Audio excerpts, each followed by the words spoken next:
As part of the American Cities Climate Challenge, we partnered with OUC and the Science Center to bring the Orlando Tiny Greenhouse today. Visitors have an opportunity to engage in a lot of cool interactive features that will be guiding them on how to save money and reduce their environmental impact. Even though this technology has evolved, not everybody can afford EV or solar right now, so there's a lot of other great highlights of low cost and no cost opportunities to save residents money that you'll learn about when you visit the home. And the greenhouse is on wheels, so we're going to be able to take it around the community and have people enjoy it and learn from it in various different areas of our community.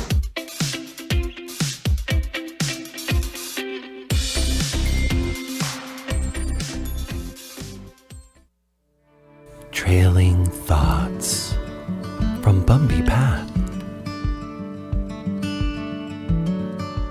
This is such a friendly neighborhood because people have been aggressively waving at me a lot today. What is that sound I keep hearing behind me? Oh, I'm dragging a child's kite. How long have I been dragging that for? And why didn't any of these nice people tell me?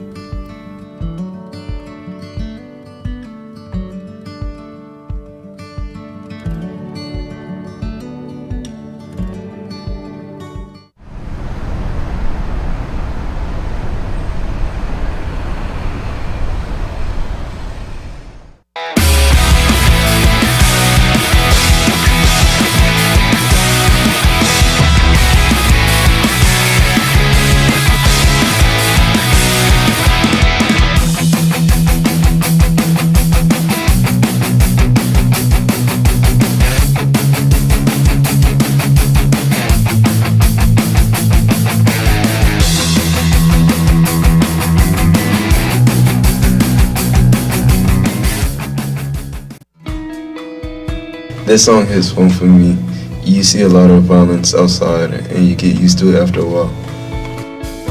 For the past 4 weeks, we have been teaching the kids about telling their own story. You know, they listen to music all the time and they don't recognize that a lot of these artists and stuff like that they're really just telling their own story through lyrical pieces. Our goal each and every day is to get every single young king to tap into his ability and his voice, to constantly allow them to, feel more comfortable even in those spaces that might not be as safe, but to be brave and to speak up for those things that they know they need to vocalize. So I really want them to find their internal value, find things that they're passionate about through this program. And that's what MBK is all about, is we come together and we're trying to just help coach them along through their processes to make sure that partnerships like this and others, that they'll be safe enough to be able to say, oh, I can do something that I've never done before. What do you know about Dog Walker Watch? I think it's a great program where it's dog walkers like me who are out and about in their neighborhood every day. They're the eyes and ears of the neighborhood, providing an extra set of eyes to the police. If you see something, say something. It absolutely makes a difference because it will weed out the crime because they know that we're saying hello and greeting and that we've made eye contact and that I see you. It's easy. You're going to walk your dog anyway. You're going to say hello to your neighbors anyway. You're going to be walking through on a daily basis, so it's just important to contribute back to your community.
Well, how I got involved, Randolph from Englewood Neighborhood Center, which is the neighborhood center that I grew up in.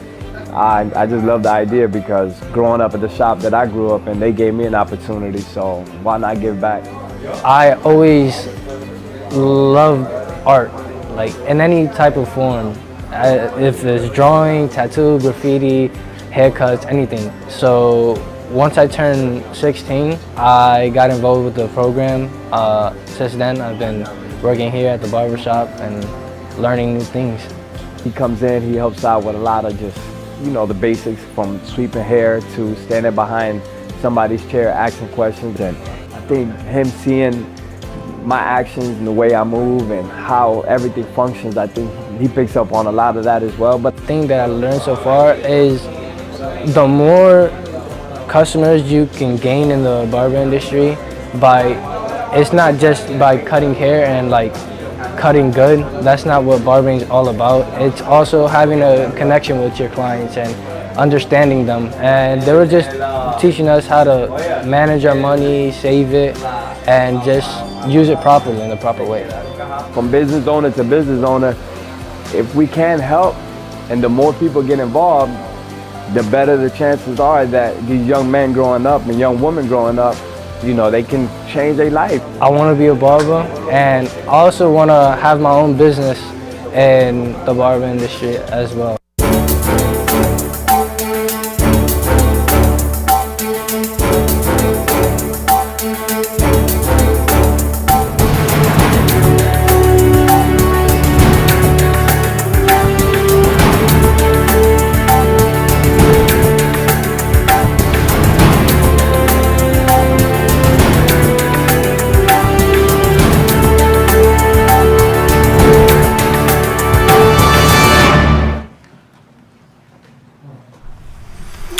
Good afternoon and welcome to the July 17th, 2023 meeting of the Orlando City Council. We're going to begin today's proceedings with the invocation and the Pledge of Allegiance, today led by Commissioner Sheehan. Commissioner. Thank you, Mayor Dyer. Here's a poem by Ralph Waldo Emerson on the meaning of living a successful life. What is success? To laugh often and much, to win the respect of intelligent people and the affection of children, to earn the appreciation of honest critics and endure the betrayal of false friends, to appreciate beauty, to find the best in others, to leave the world a bit better, whether by a healthy child, a garden patch, or a redeemed social condition, to know even one life has breathed easier because you have lived. This is to have succeeded. Ralph Waldo Emerson.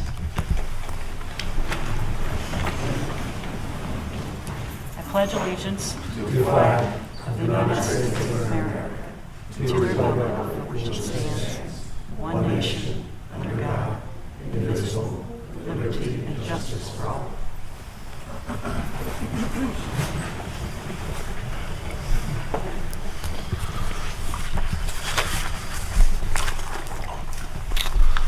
Okay, let's call the meeting to order. Madam Clerk, would you call the roll and determine a quorum, please? Commissioner Gray? Here. Commissioner Ortiz? Here. Commissioner Stewart? Commissioner Sheehan? Here. Commissioner Hill? Here. Commissioner Burns? Here. Mayor Dyer? Here. Mayor, you have a quorum. Fantastic. Commissioner Stewart is the only one not here.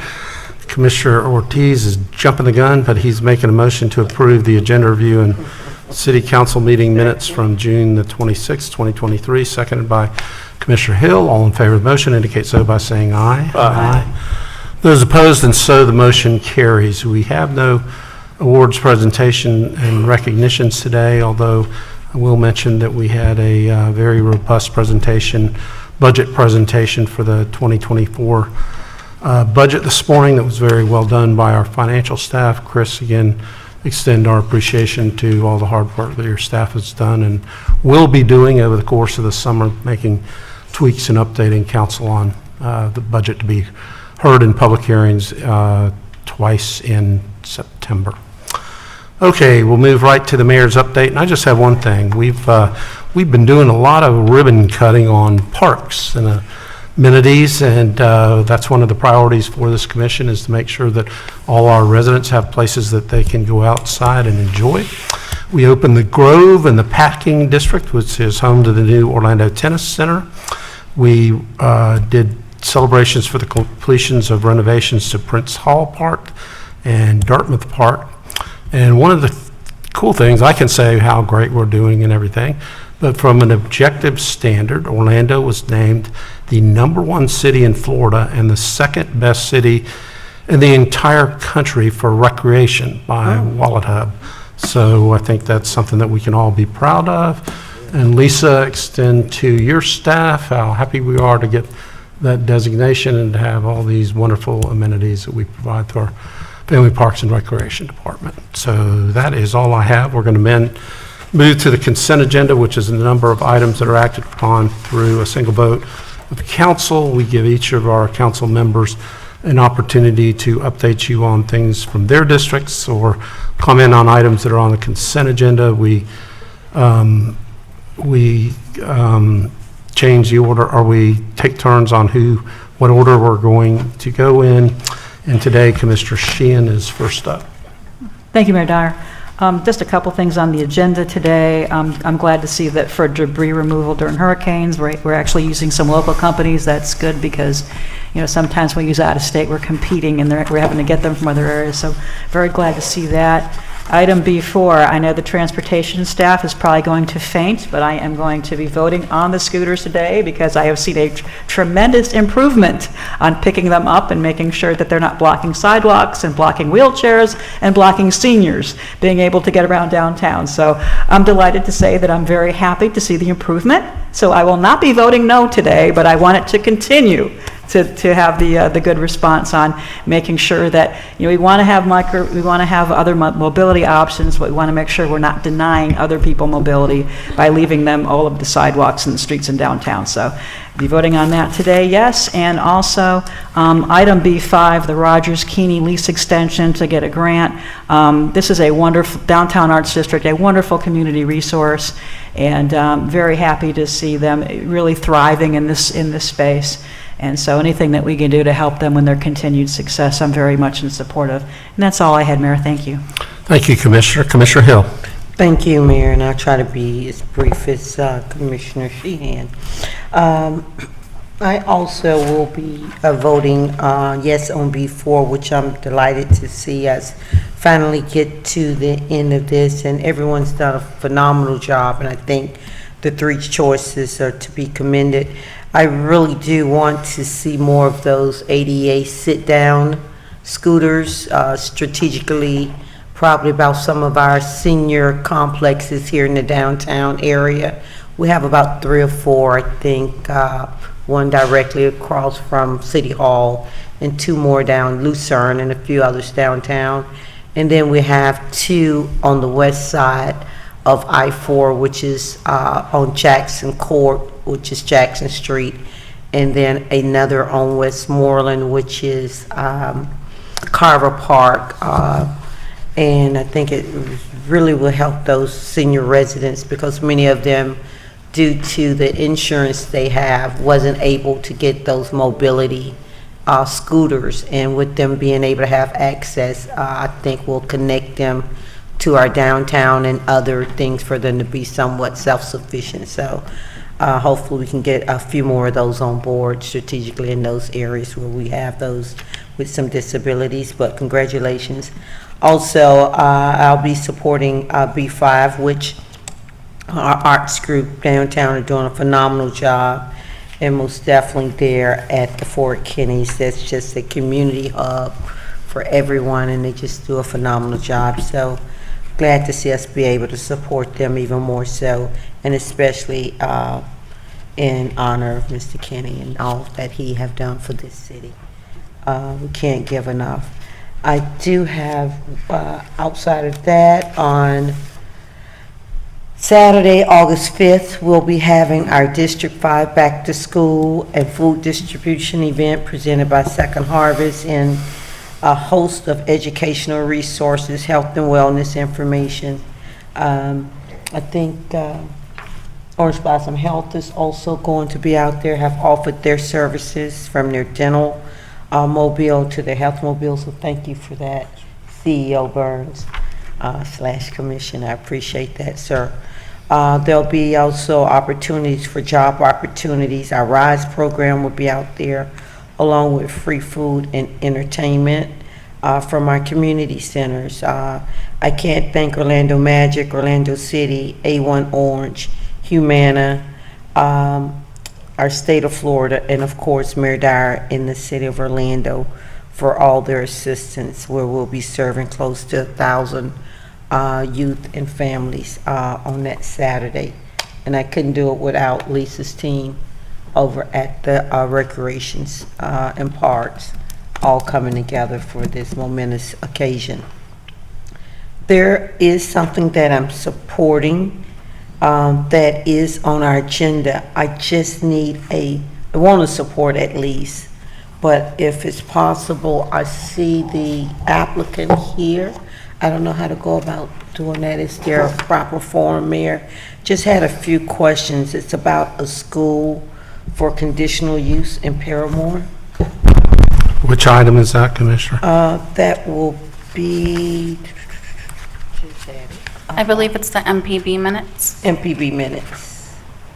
D5 at 822 West Central Boulevard. Permit for grade 1 through 7, school up to 20 students with Crosstown Ministries. C4, the minutes from the MPB? Yes, sir. That's a little unusual, Commissioner. Okay. What is it that you want to do? I just want to know about the safety. I know that it's for a great cause, a great organization that's already in Paramore doing good work there on Paramore, even a Paramore resident.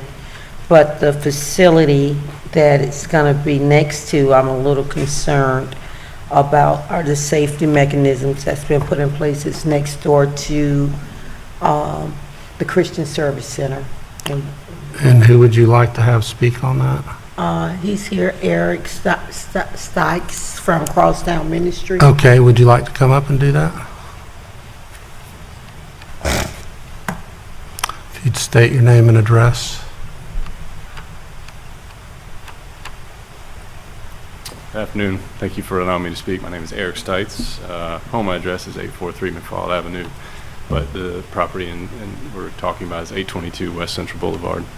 So yeah, I'm happy to speak to any of the concerns. Yeah, I guess my actual, which I know you, one of the leading homeowners there in McFall, Paramore area for years now, have helped me really build the morale of that community there and do great work there on Paramore over in that retail center there and at the church. So I'm not doubting that. All of the work that you're gonna do at this space, or any space, because your heart is in it, your wife's heart is in it, and you all are passionate about Paramore. That's without a doubt, and I know that, Eric.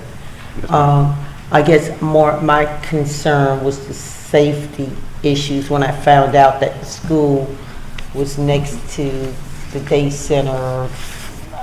We have a lot of issues right now that's unresolved at the Christian Service Center with vagrancy and people sleeping on the sidewalks. And I just was thinking more so about the children coming in and out and what are we gonna do to protect them, because that is a hub that, you know, we're being compassionate about, but putting children in that space is somewhat scary for them. For sure. No, I share all of that, understand that.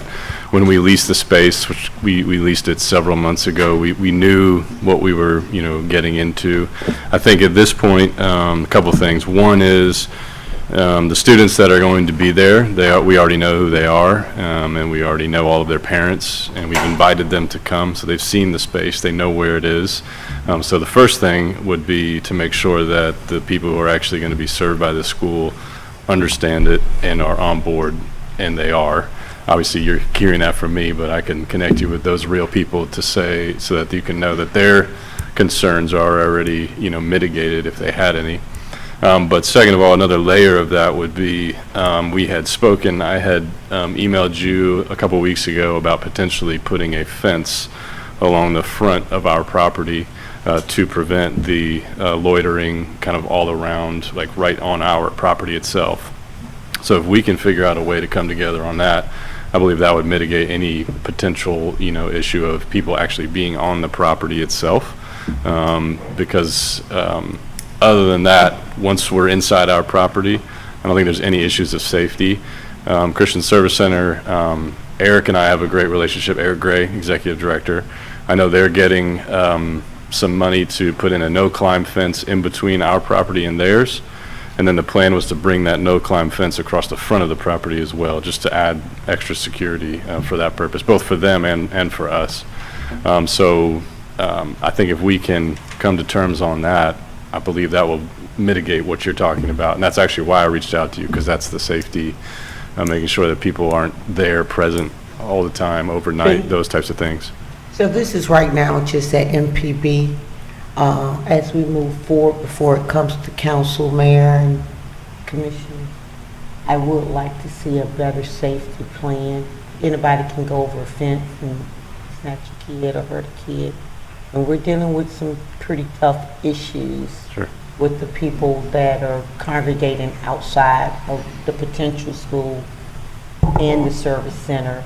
For many of them, we have mental health issues, substance abuse issues, and different things, and just to be less than 10 feet away. And I don't know the ages of the children. I know all of us want the best for Fairmore and the children.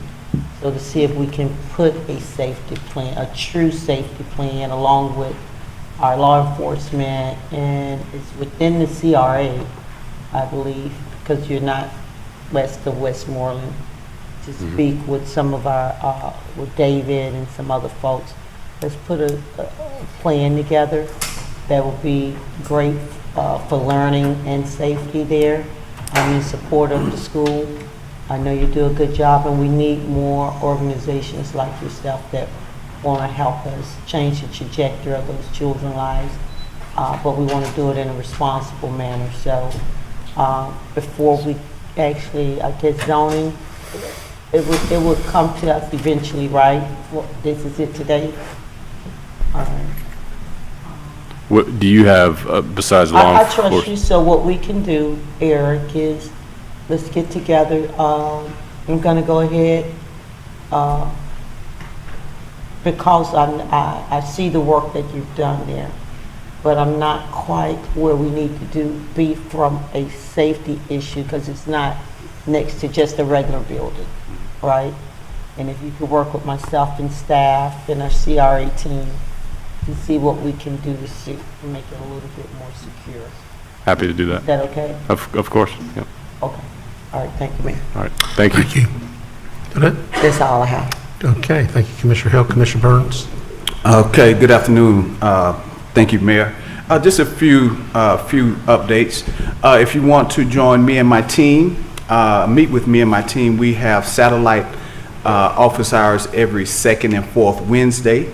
Had my first satellite office at L. Claudia Allen Senior Center, and I had a great time. I wasn't expecting to have so much fun there. We have some very energetic seniors, so we're there addressing some of the concerns, but also talking about the city's housing rehabilitation program. So I will be rotating our office hours throughout the district between the Smith Center, L. Claudia Allen Center, and the Grand Avenue Neighborhood Community Center. So the next one will be the 26th of this month at L. Claudia Allen, and they run from 9 a.m. until 3 p.m. Also, we will be hosting 2 back-to-school bashes. The first one will be at the Grand Avenue Neighborhood Center, and that will be Saturday, July 29th. From 10 to 1, and then the following day, on Sunday, July 30th, we will be at the Dr. James R. Smith Center from 1 to 3 o'clock. So we ask everyone to share this information, spread the word, because we'll have backpacks and other services as well. Mayor, on the agenda, item B4, I would just want to speak briefly. I do support the issuance of the permits, but I do disagree with the rankings that was provided by the advisory committee. And I expressed this to the team. And my reason for that is the third ranked vendor, I think is VO Rides. They chose not to participate in the pilot because of the financial risk. And I just thought that, while we have a pilot, there are several companies that agreed to participate and take on some of that risk. For them to not participate because of that risk, but then come in and able to benefit of the full program, I think does not do a good service, especially when the fourth ranked vendor did participate in the pilot. But they won't be given a permit. They will only be given a permit after if one of the others fall out. So again, I agree with the issuance of the permits, but I do not agree with the ranking. So Mayor, I'll be a no vote for B4. And that's all I have. Thank you. Thank you, Commissioner Gray. Thank you, Mayor. Events in District 1, both past and in the future, are on my website and social media. And I want to pick up on what Commissioner Burns said, because that's the one big issue for me, which is B4. And also, Mayor, kind of bleeds into the MPB minutes on C4, one of the items, which I know we're just approving the minutes, but we do pilot programs here, and I've shared this with staff, so this is nothing new. We do a lot of pilot programs, which I'm in favor of. I think that's a great way to test things. But very seldom do we get whoever's leading that from the staff perspective to come back to a workshop and tell us what worked and what didn't. And Commissioner Burns brought up an issue I wasn't aware of the financial piece. Maybe I should have been, but I wasn't. But if you look at the report I got, one of the other respondents didn't provide any incident information. How many accidents did they have, et cetera. So I think before we turn staff loose, whether it's in this case for B4, which is the RFP, or in the MPB minutes for the LDC change to the mobile vending, we should have, I would think, or I'd hope, a briefing to tell us what worked, what didn't, and then we as policymakers can give staff some direction before they go and draft an ordinance, and then we have to sit here and argue about an ordinance. So I would make that strong suggestion that when we do pilot programs, it's great. Commissioner, I think that's fair. Okay, thank you, To sir. say, no, That's code word for move on. I like it. no, I'm agreeing with you, so don't talk good. yourself out of it. Thank you, sir. And my other comments were on the DTO and some other things that are in the hearing. So that's later on, not the consent agenda, so I'll wait for those. So thank you, sir. Thank you. Commissioner Ortiz? Is Commissioner Stewart listening? Is he going to be talking after me? I don't think so. Nope. All right, so I move to approve the agenda. You move the agenda? That's it. Motion by Commissioner Ortiz, second by Commissioner Burns. All in favor indicate so by saying aye. Aye. Those opposed? And so the motion carries.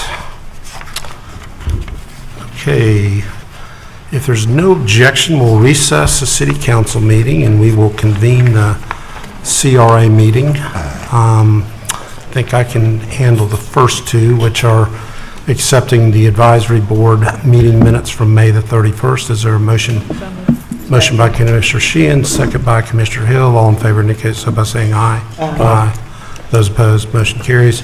And then the second's approving CRA meeting minutes from the 12th of June.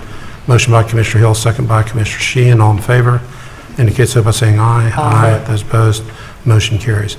Okay, David, I'll let you take over from there. Thank you very much, Mayor. Good afternoon, Commissioners. So item 3 under CRA, this is actually a companion item to an item you just voted on under the consent agenda. It was item C8 under economic development. This is the amended and restated open space agreement.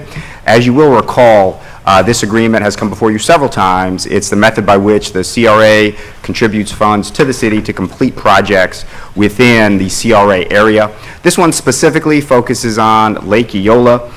There are several projects to which it is in reference to. The restrooms, which we've discussed, the project management associated with the area surrounding the Ting and the wall around that, the Sperry Fountain Plaza, as well as 1 North Roslyn, which is the former 7-Eleven site. It's a total investment of the CRA of just shy of $1.3 million. Okay, are there questions? If not, if there a motion? Could I ask a question, Mayor, please? Yes, I'm sorry, Commissioner Gray. Thank you. David, it mentions in the staff report the plaza cost not to exceed $275, 1 North Roslyn 750. What's that based on? Do we know what that is? Yeah, so they're specific bids. So 1 North, we already have a bid. It's actually just shy of $500,000.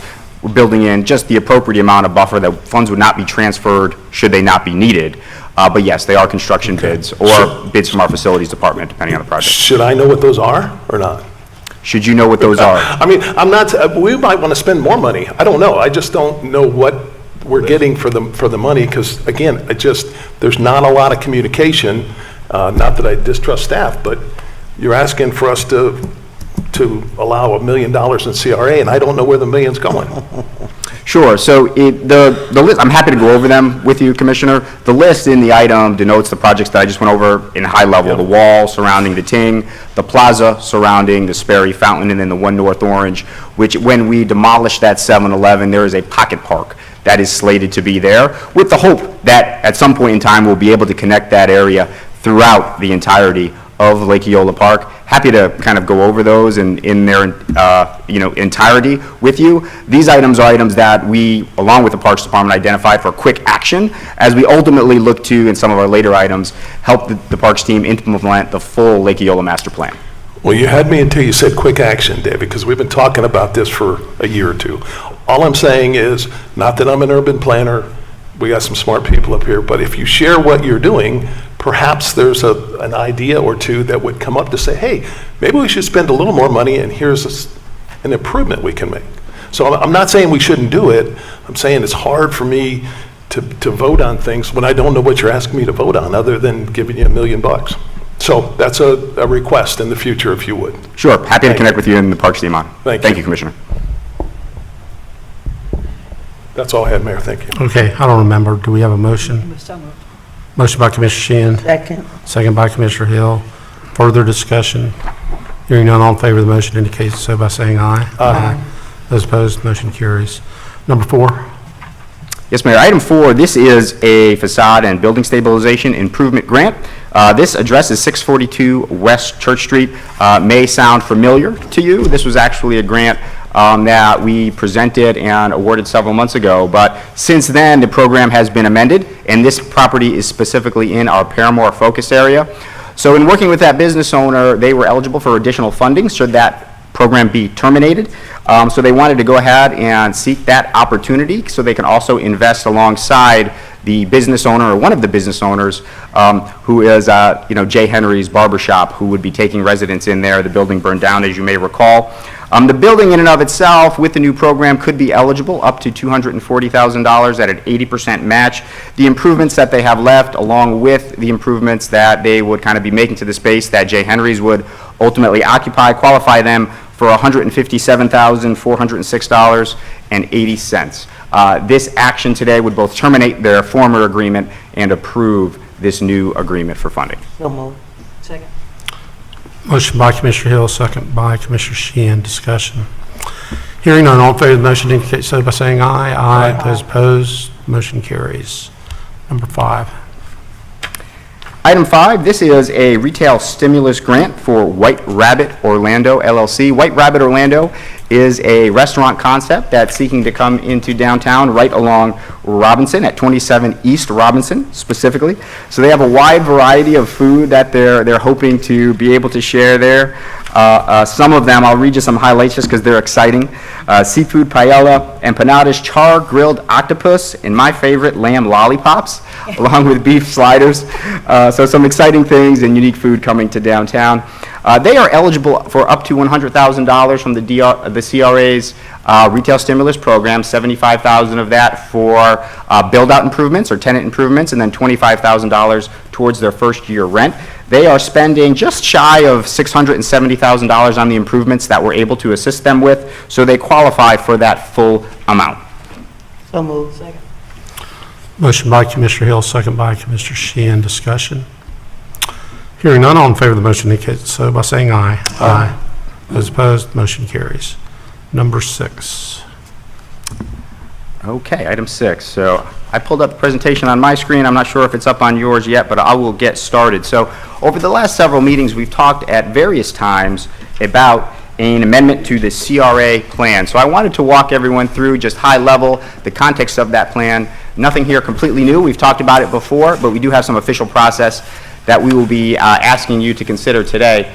So the first of which is just the question is, what is a CRA plan? Why is it so important? So the downtown CRA has a plan, and it's the method by which new activities are identified and prioritized for implementation and funding throughout the downtown redevelopment area.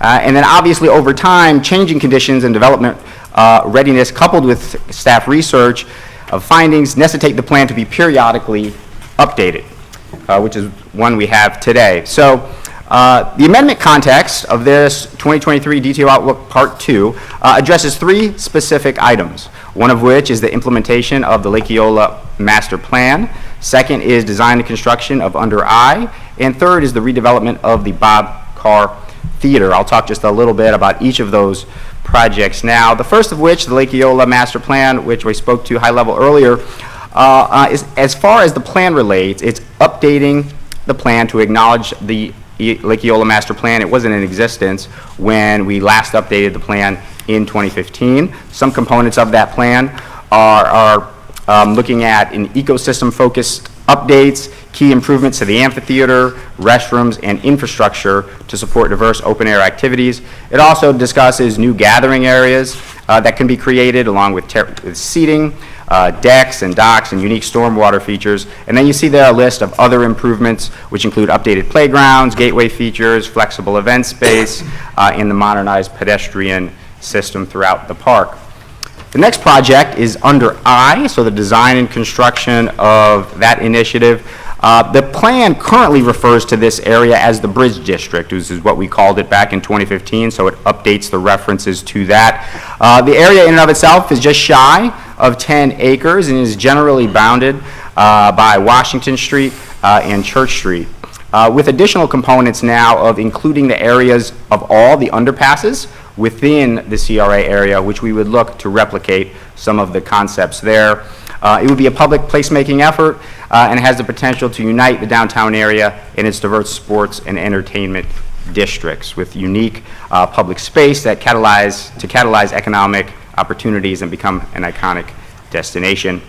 The final component is the Bob Carr Theater redevelopment. So as many of you will know, that building was initially built in 1927 as the Orlando Municipal Auditorium and has been renovated or reconstructed over the years into a variety of different things. It is currently closed, but it last served as an about 2,000-seat theater, which is complemented by a large plaza.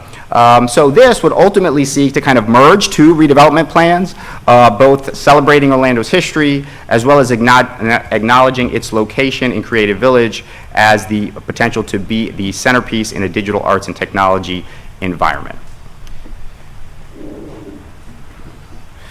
So just a note on some earlier actions that have been taken on the plan.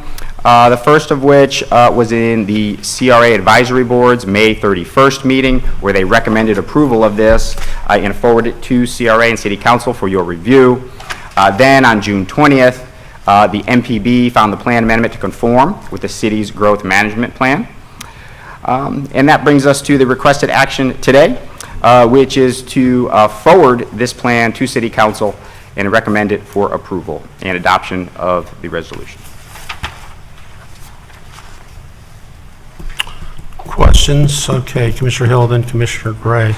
And for anyone in the public that's wondering why we're forwarding something to the City Council, since we are the City Council, we are currently sitting as the CRA, so in our capacity as a CRA, we're considering this to send it on to the City Council. Mr. Hill. Thank you, Mayor, and I will be in support of forwarding this to my colleagues here on the City Council for approval. But as we move forward, I just want to make sure that we don't forget the west side of I-4 CRA. And optics is everything. When I look at this, I don't see anyone on this that looks like the west side of I-4. It looks very gentrified. and look if it's all downtown, and those are the people that matter. And I'm not trying to bring up the race card, but it's all Caucasians. And we do know that the CRA is within Paramore. When we call it Creative Village, we can call it whatever we like to call it. But it is a historic African-American community that we are doing our best to revitalize in a responsible manner. And this, if I knew it wasn't this board and this mayor, would cause me to have heartburn, because it doesn't look inclusive. It doesn't talk about inclusion. So as we continue this conversation about the under eye and Bob Carr, we need to have more charrettes with the people that live on the west side of I-4, just rather than talk to our downtowners and our business owners and our tech people. As we always have, I think we need to continue in that vein. And especially when we put out leaflets, that it does.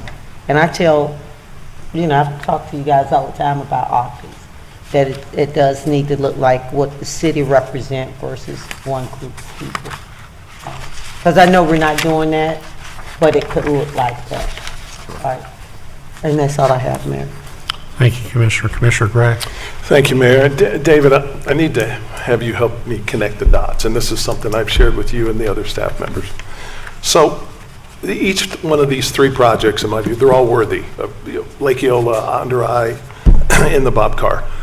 But we sat here in September of last year in a workshop, and we had engaged 3 consulting firms plus some of their subcontracting firms to help us, and they came up with 5 goals for DTO, right? And Commissioner Hill started to hit on some of them. Downtown should be a place for all people, should be personified by a vital street system and travel network. Exceptional every day, neighborhood of diverse districts, and cultural hub of the region. All very worthy causes. So I'm trying to connect the dots here. The 3 things that you're asking us to include and amend into the plan, all worthy, but we got a lot of moving parts downtown. On the north side, we've got the North Quarter, which is evolving and growing. We've got Creative Village, huge investment in Creative Village. Come down to Under Eye, keep coming. You got the 2 venues. You got the arena. We've got Performing Arts Center, and then you go to the west side, and you've got Lake Eola, and we're going to, with the state's help, I guess, kind of give Robinson Street a diet. And amongst all that, we heard from those consultants, you need more tree canopy. You need to look at your street thing. So I guess my question is, connect the dots. How do these 3 venues, while worthy on their own, how do we connect all the dots so that downtown, as best we can plan, is a cohesive group, that Under Eye supports the venue, the arena, that Lake Eola helps the Robinson Street, and that we can get Creative Village participants downtown. That's a big job creation for us, we thought. So help me with that, if you would. As you're asking us to approve plus or minus $120 million in 3 projects, how is that all going to blend in with the overall plan? Absolutely, Commissioner. And just for clarity, the funding components, there's no funding approvals today. I think the numbers that you're looking at are conceptually what items of this nature how those could fiscally impact the CRA, but we're not there yet. This just includes them in the plan. But I'm actually really excited to hear that you recall the presentation on September 26th of last year and those 5 key priority areas. The project you're specifically talking about, Project DTO 2.0, with the action plan of how we take downtown from where it is today into the future. So we're actually at a really great juncture point with that specifically. That team is aware of all these projects. We've been in constant communication with them. Where we specifically sit with that is actually just last week, the team really presented to the senior staff here as to where we are, which is specifically in phase 3 of that plan, which phase 1 was gathering all the data. They talked to you some about that when they were here that day. Phase 2 was strategizing, throwing everything, all our ideas at the wall, what could be. Stage 3 was then taking that and refining it to it, and then bring out what specific recommendations that they saw would help do all those 5 things that you just referenced. So that's where we are. We are about where I sit today, 60, 75 days away from having that plan fully baked, and we'll be communicating with you through that time. We're sitting down again with senior staff next week to kind of discuss what their presentations were, and we'll be back to you. But I can reference that team is doing exactly what you're hoping they would do, is being acknowledge all the opportunities that we have in downtown, how we make those work, not only from a placemaking perspective, but also from a pedestrian perspective. How do we make them work from a worker's perspective, from an event goer's perspective, so that regardless of the activity you choose to patronize downtown for, you have a great experience and hopefully want to come back again to experience it in a different way or in that way once again. Great. So why don't we wait 2 or 3 months until we hear from them before we implement this? I don't know why we're... No, it's a great question, and that was the original plan, quite frankly, Commissioner, because we would be anticipating coming back before you with another request to update the CRA plan, taking into context the results of the DTO plan. It brings me back to a statement that you made in the earlier presentation, which was, I said, well, we wanted to do these for quick implementation, and you said, well, I will debate you on quick. That also is a process. We've been talking about just this specific component now for several meetings because we have to go through a process to update the CRA plan. So in order for some of these things that they agree are important, as you have agreed are important, and will not impact the ultimate outcome of what they're recommending, that they move forward and we ultimately seek to have these integrated in the plan, continue to move these projects forward, and then bring back the additional update to the CRA plan that would be needed to accommodate kind of the rest of the story of the items that you discussed. Because I know one of the key issues that I heard from, constituents was traffic patterns, right? Because we're talking, big radical changes going from two-way streets or one-way streets to two-way, vice versa. And I really would like to know how that is going to impact some of these different, districts that we're talking about downtown before you ask me to change the CRA plan. A plan says, we've talked about it, we know what we want to do, probably won't work exactly like that, but let's get all the information and come up with a plan. And it sounds like we're coming up with a plan and then we'll get information in 30 to 60 days, which I just don't know that that's the best way to go at it from my view. Sure. Okay, Mayor, that's my 2 cents. Thank you. Thank you, Commissioner. Commissioner Hill. Thank you, Mayor. And I echo Commissioner Gray. I don't have to repeat it.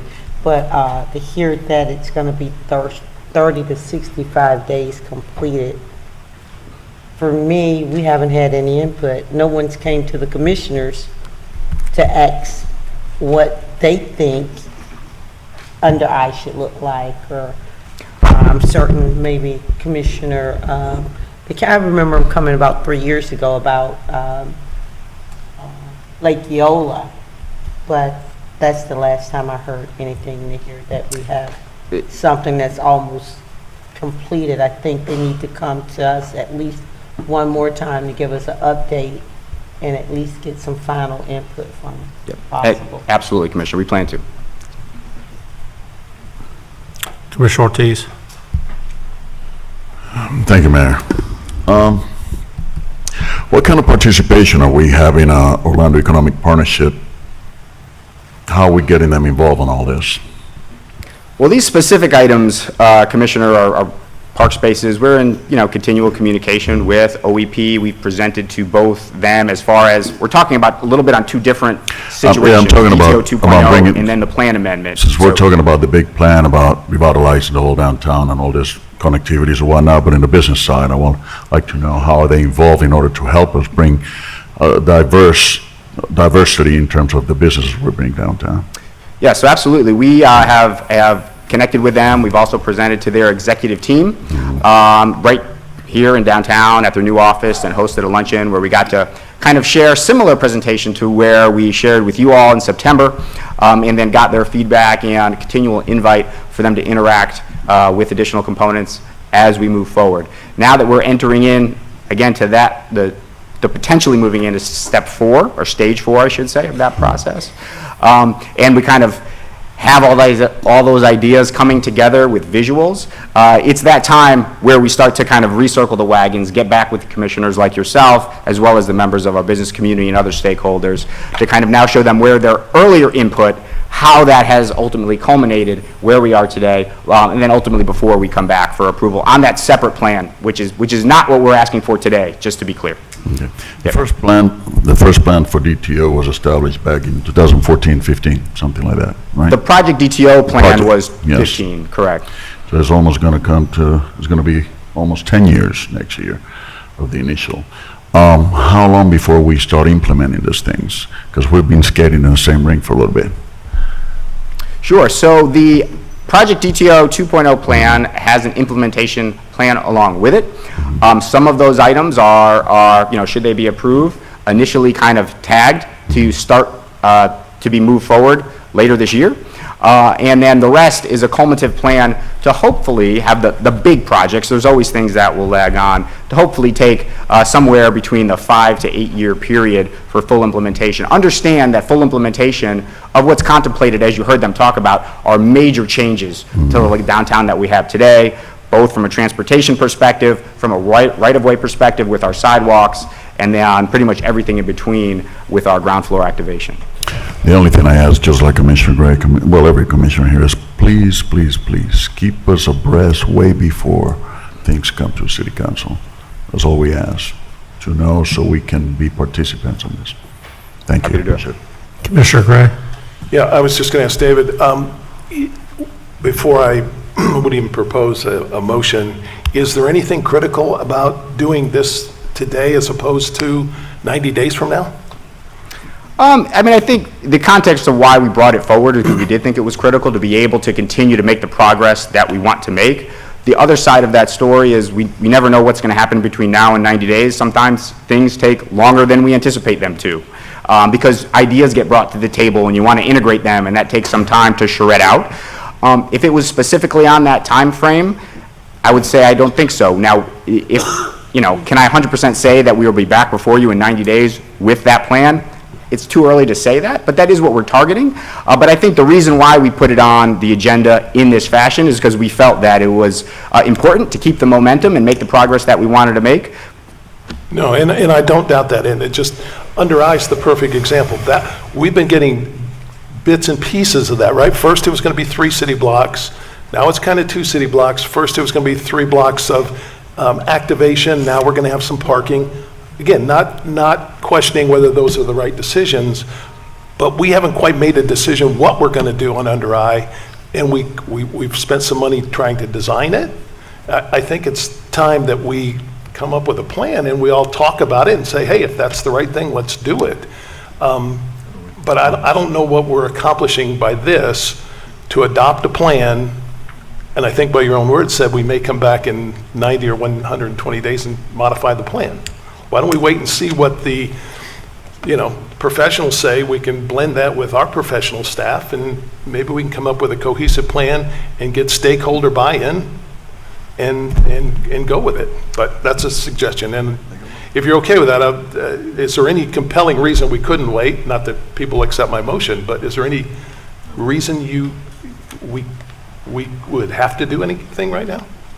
I mean, you don't have to do anything right now. With that being said, here comes Brooke. That's what I was going to say. Yeah, so there are projects that are actively underway, which Brooke was just referencing to me, that we've discussed, which are temporary improvements to Under Eye. So this, I want to be clear about what the plan amendments, and I think I mentioned this before, they're cumulative. So one does not erase the prior. They add on, unless you go back and say, hey, we want to remove these items from the plan, but for the most part, they are all cumulative. There are projects that are slated, that we've discussed that are happening right now, as you referenced, about the temporary component to Under Eye. Mm-hmm. What this does today, by integrating these 3 specific projects into the CRA plan, it just allows the CRA to fund those items. Now, specific funding for those have to come back before you. Your approval today does not allow the CRA to spend the $120 million or whatever you referenced earlier, Commissioner, on those items. We would have to come back before you with obviously any of the appropriate information that you would request or would want to have before approving those items, and then present that. What this does is allows the CRA to basically make those asks so we can keep these projects moving forward. That's the most specific one that's moving forward the fastest. How are they moving forward if you're not spending any money? So there's other components. So the under I was referenced in the earlier plan under the Bridge District, as you heard me reference. Yep. Very different concept at the time.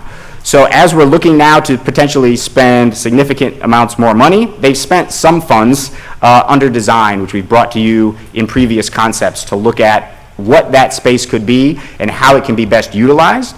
Now we get into the point where, or should things ultimately be approved, that more significant asks are going to be made. And in order to do that, it's appropriate that the plan in and of itself be updated accordingly to reference what that vision specifically for under I and then the two other projects that we discussed of what we anticipate them to look like with the information that we have today. Okay, well, look, I'm not going to dominate the discussion, but for my 2 cents, I'm going to be out on these until we hear what a comprehensive plan is, not detailed to the penny, but a comprehensive plan to make sure the traffic patterns match up with what we're trying to achieve and Commissioner Hill's concept of creating diverse districts like we said we're going to. Until we hear that, I think I'm out on it. So, but thank you, David. Understood. Thank you. Commissioner Hill. I'm going to go ahead and support it due to the fact that there's no funding attached. Sorry. I'm going to go ahead and support it due to the fact that there's no funding today attached. But I am, as my colleagues, that we do need to continue to talk about the diversity that this city represents, especially in this holistic downtown component, and it just don't stop. The conversation can't stop at the under I. That there's more people need to be at the table, and I don't see that happening. And Elizabeth, I'm trying to see how does this fit into the plan that I've asked for the last few months or so, into the Paramore component with that comprehensive plan on how do we move Paramore forward with connecting the under I and DTO. So I agree with Commissioner Gray that there's a lot of moving pieces that you all know, but we don't know. And we need to know more in order to help you all with the vision that our constituents have. So if we can be a little bit more involved in making the sausage versus, as you say, when it's 95% baked, at that point, you know, it's almost finished, but we'd like to be a little bit more involved. But I will be voting yes for us to move forward with this today. Commissioner Ortiz. Thank you, Mayor. David, it's confusing to hear about the different projects you say that they're still coming down the pipe and how we allocate. And I see what you're trying to do is basically get permission for you guys to include these projects and then come back. But the only thing, as I said before, transparency is paramount here. And I think it would be very neat if we could come up and you guys could come up and say, okay, these are the projects that are coming in addition to, or if it's just part of it or whatnot, in order for us to understand the whole concept. It's really hard for us to analyze when you come to the podium and you say, well, you know, we're dealing with this project, but we don't know which particular projects you're talking about. We have a duty to our community, you know, responsibility, fiduciary, and in every aspect. So we like a little bit more transparency in the sense of what exactly is going on at the time it's going on, in order for us to be able to communicate that back to the community. What Commissioner Gray, I think, is said was very valid in terms of, in order for us to be able to adopt this, we need to have a clear vision and have some sort of estimate of how much this is going to cost. If we don't know how much this is going to cost, we keep adding projects without us having an idea. This can accumulate to X amount of dollars that we may have to really rethink about it. So how about if we talk a little more about this, and as he asked, you know, is this going to really hurt us to wait a little bit before we really take on this, or can we wait a little longer and then come back with all the facts, all the details, and then we can go ahead and move forward? Is this something that's feasible? I think it depends who you ask. I think the businesses that are going to be most impacted by, the community, I think, I'll say at large, there's multiple factions, Okay. have been clamoring for more parking in downtown, especially easier, accessible parking, and they feel that would drastically help them. Both lease spaces that we currently I agree with are that. vacant, and then also patronize businesses. So I think those that'll be specifically impacted by that would say, we really need to move forward as quick as possible. But you still have to may come, have different but opinions. you still have to come back to us for us for the money. For the additional money for the construction, we anticipate being back before you at the next council meeting, should this be approved today. I believe the consultant team, AECom, met with you shortly after the original approval of their contract and getting Okay. some ideas. And then that next approach for just the temporary component of what Under Eye can be as we ultimately look to achieve the full vision, will hopefully be back within the next month. Can you at least give us some sort of rendering or something, how many steps this is going to take and what is going to be coming first, second, third? How much are we going to be spending periodically on this project for us to have a better idea of what we're talking about here? So those individual, we can, yes, those specific components, I think. David, I think the disconnect is here. It isn't actually this piece of it. The commissioners just haven't been updated on these 3 projects and where we actually are. So it's a discussion point because this is more conceptually just putting them into the plan to be developed in a more specific manner. So I don't think this is actually where you want to fight. You're telling them, hey, dude, we haven't heard anything about what the Under Eye is supposed to look like. We've taken a little bit more direction. And I'm going to take the couple arrows for some of the change in direction, because it became clear to me at some point that if we did totally away and didn't bring back some of that surface parking, we were never going to make Church Street viable again. So we kind of changed a little bit of direction to still have the park, but have some parking around it, but that changed the complexion. And I haven't actually been briefed on what it kind of looks like at this point. So that's that one. The Lake Eola Park master plan's a lot more developed than that. We've already got what that really looks like and how can we do $50 or $60 million worth of improvements over the course of whatever time frame that may be. And I doubt any of the commissioners have had any briefing whatsoever on the Bob Carr in terms. So that's kind of the issue. It's not necessarily simply putting these into the conceptual plan that we can work on them. It's they just haven't been brought up to speed on 3 pretty major projects that we've been talking about for a long time, all 3 of them really. Correct, Mayor. Is that happy to do that? Fair? Yeah, just like to know where we're going. Yeah.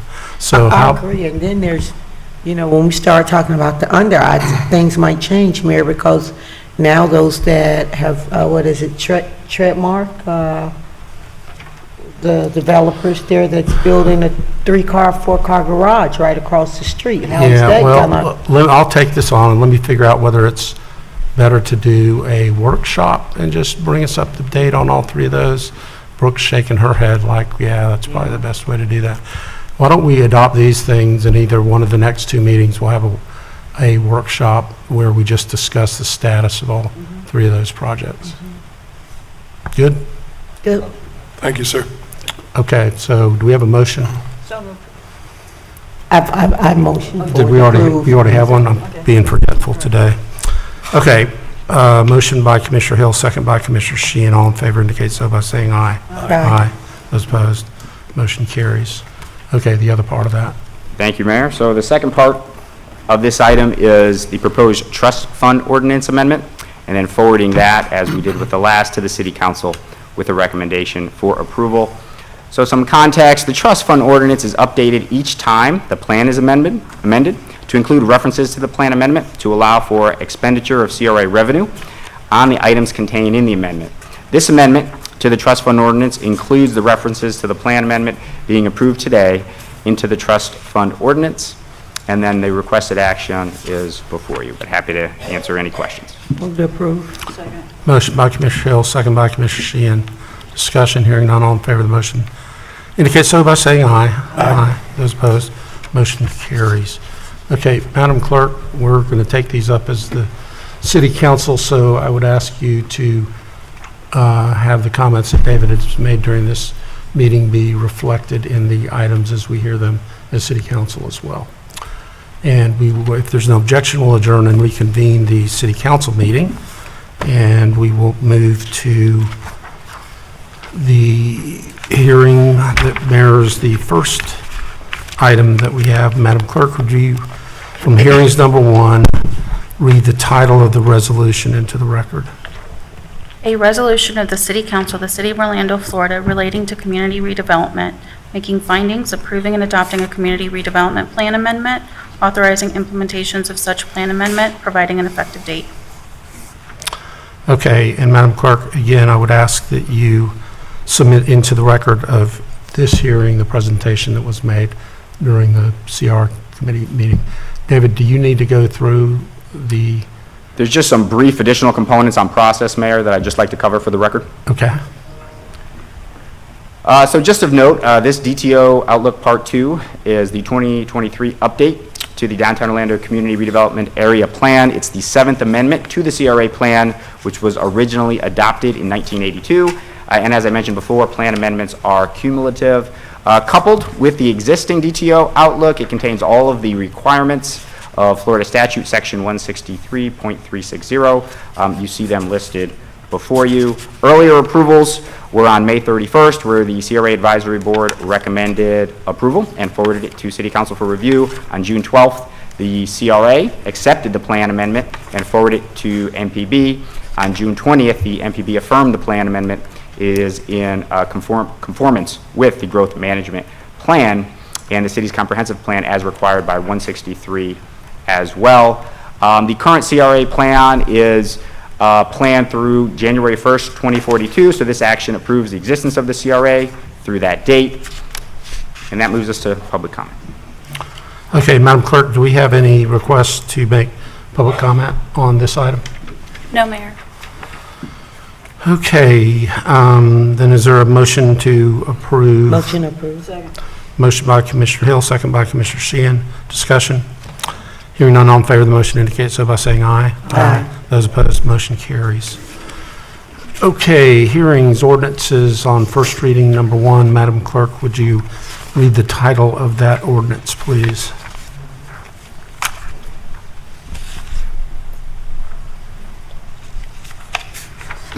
Ordinance number 2022-26, an ordinance of the City of Orlando, Florida pursuant to Section 163.387 Florida Statutes 2022, amending ordinances enacted July 12, 1982, June 18, 1990, October 23, 2000, June 25, 2007, February 22, 2010, February 10, 2014, and June 15, 2015, creating a community redevelopment trust fund for the downtown Orlando community redevelopment area, amending references to the community redevelopment plan for the downtown Orlando community redevelopment area to include the plan amendment approved by the City Council on July 17, 2023, providing an effective date.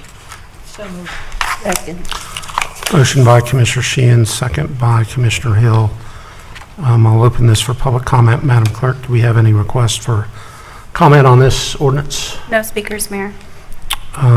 Discussion? Hearing none, all in favor of the motion indicate so by saying aye. Aye. Those opposed, motion carries. Okay, ordinances, first read number 1. Thank you, David. Thank you, Mayor.